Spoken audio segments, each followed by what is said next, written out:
جنت کے شہد سے حضور کا لعاب دہن بنایا۔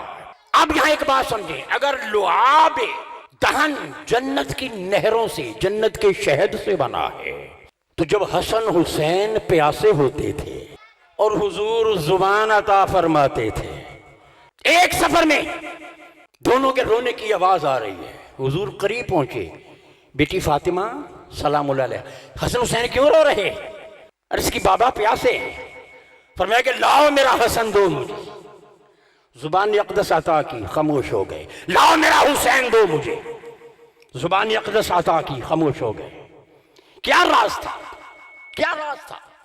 حسن حسین پیاسے ہوتے، حضور لعاب دہن عطا فرماتے۔